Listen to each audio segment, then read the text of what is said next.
जय श्री राधे श्याम, जय श्री सीताराम। आज हम नित्य सत्संग के क्रम में श्री कबीरदास जी महाराज की वाणी श्रवण करेंगे और अपने जीवन को धन्य बनाने का प्रयास करेंगे। तो चलिए बिना विलंब किए कबीरदास जी की वाणी श्रवण करते हैं। कबीर सोई पर कबीर सोई पीर है, जो जाने पर की पीर, जो न जाने पर पीर, जो पर पीर न जानिए, सो का फिर बे पीर।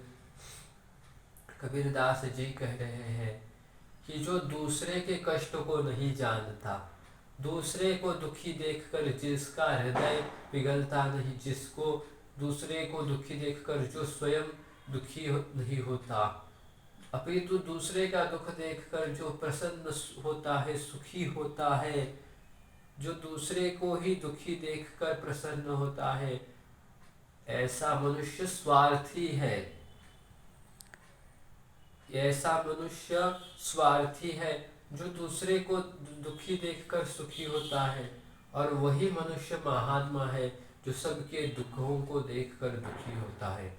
महात्मा का तो यही स्वभाव होता है, अपने लिए तो कभी कोई चाह नहीं, और संसार के लिए कोई दुखी हो तो संसार को प्रसन्न कर, संसार को खुशी प्राप्त हो, इसके लिए सदा सर्वदा विचार करने वाला, भगवान से प्रार्थना करने वाला होता है। ऐसे एक एक चरित्र हमें हमें अपने पुराणों और शास्त्रों में देखने को मिलते हैं। देखिए श्री कितने कितने ऐसे उच्चतम उच्चतम भगवान के भक्त हुए हैं जो अपने दुख से दुखी नहीं है, लेकिन संसार के लिए, संसार के कल्याण के लिए सदा सर्वदा विचरण करने वाले हैं। ऐसे कितने महात्मा देखे गए हैं जिनको संसार ने दुख दिया, पीड़ा दी, कष्ट दिया, लेकिन किंतु उन्होंने उसके बदले में इस समाज को, इस संसार को केवल और केवल कल्याण का मार्ग ही प्रशस्त किया है। ये होता है संत स्वभाव।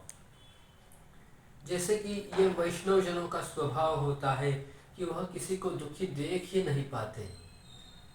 एक दो बात है, संत जन किसी को दुखी नहीं देख पाते, और जो असज्जन होते हैं वो किसी को सुखी नहीं देख पाते। दोनों में यह बदलाव है, यह फर्क है कि जो संत जन होते हैं वह किसी को दुखी देख ही नहीं पाते।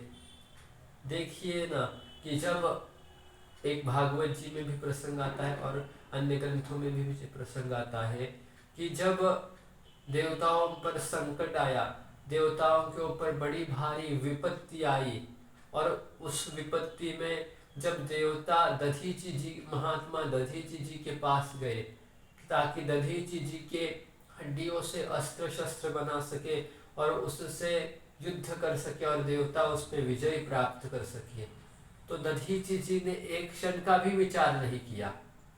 अपना शरीर तो सबको प्रिय होता है, चाहे कोई भी हो वह संसार का, शरीर को तो सब सजाने धजाने में लगे होते हैं, लेकिन यहाँ पर एक महात्मा ने विश्व कल्याण के लिए अपने शरीर की भी परवाह नहीं की। दधीचि जी ने आत्म कल्याण के विषय में विचार नहीं किया, अपितु विश्व कल्याण के विषय में विचार किया। महात्मा दधीचि जी जैसे संत होते हैं जो अपनी अस्थियों को, जो अपनी हड्डियों को तक विश्व कल्याण के लिए देने के लिए तैयार होते हैं। ऐसे होते हैं संत जन, ऐसे होता है संत जन का स्वभाव, जो सदा सबको प्रसन्न रखने का, सदा सभी को सुखी रहे ऐसी प्रार्थना करते हैं। सर्वे भवन्तु सुखिनः, सर्वे सन्तु निरामया। सब प्रसन्न रहे, कोई दुखी ना रहे। और एक बात याद रखिए, वह परमात्मा है ना, वह परमात्मा सभी रूपों में विराजमान है।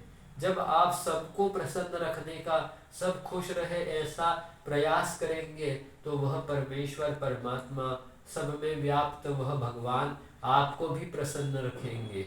और यदि आप दीन दुखियों को तंग करेंगे, उनको परेशान करेंगे, उन पर उनके दुख देखकर उन पर हंसेंगे, तो वह परमात्मा सब देख रहा है, आपको भी ऐसा ही दुख प्राप्त होगा। इसलिए भूल कर भी किसी के दुख किसी के दुख पर हंसिए नहीं, किसी के दुख में सम्मिलित हो सके तो हो जाइए। इसी वाणी के साथ, इसी शब्दों के साथ आज की वाणी को विश्राम। जय श्री राधे श्याम, जय श्री सीताराम।